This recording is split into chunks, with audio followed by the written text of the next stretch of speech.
వేడి వేడి అన్నంలో ఈ ఆవకాయ వేసుకుని అలాగా అలాగా కలిపి తింటాము.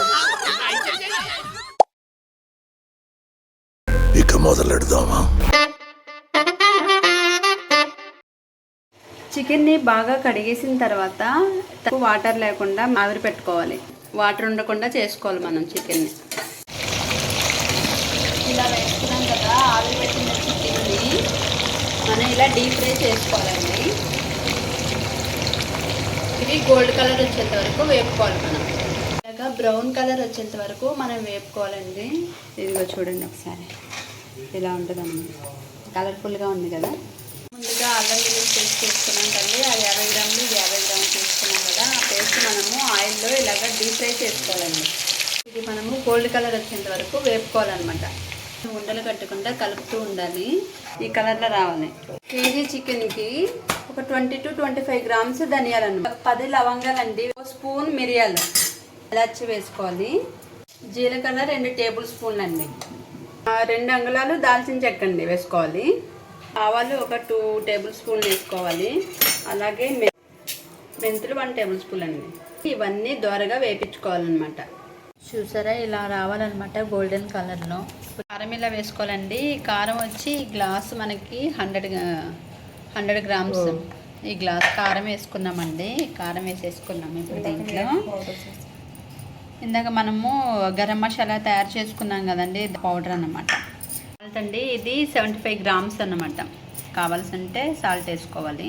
ఇప్పుడు వేసిన తర్వాత ఇలా కలపెట్టుకోవాలి. మనం ముక్కలకి పట్టేలాగా మనం వేసుకొని కలుపుకోవాలండి. మనము నిమ్మరసం వేసుకోవాలండి. కావాలంటే ఇది అనమాట యాడ్ చేసుకోవచ్చు నిమ్మరసము. పులుపు కావాలంటే మనం యాడ్ చేసుకోవచ్చు నిమ్మరసం. మనము అల్లం వెల్లుల్లి పేస్ట్ మనము దానిలో ఫ్రై చేసుకున్నాం కదండి ఆయిల్లో, దాంట్లోనే మనము ఈ ముక్కలన్నీ వేసేయాలన్నమాట. కలుపుకోవాలి.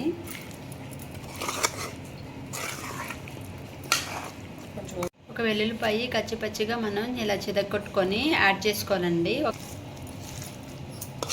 అయితే ఆయిల్ ఇప్పుడు యాడ్ చేసుకోవాలి కదండి. దాంట్లో పచ్చడిలో మేమైతే line brand double filtered ground nuts oil use చేస్తున్నామండి.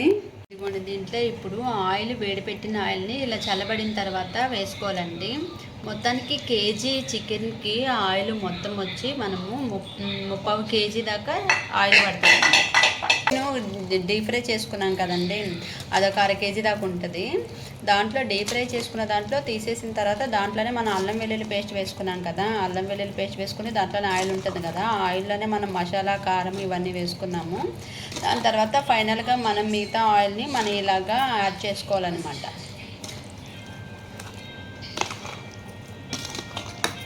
మనం ఫైనల్గా మన ఆవకాయ చికెన్ పికిల్ రెడీ అయిపోయిందండి. ఎంత టేస్టీగా ఉంటుందో, సూపర్గా ఉంటుంది, కలర్ఫుల్గా ఉంది.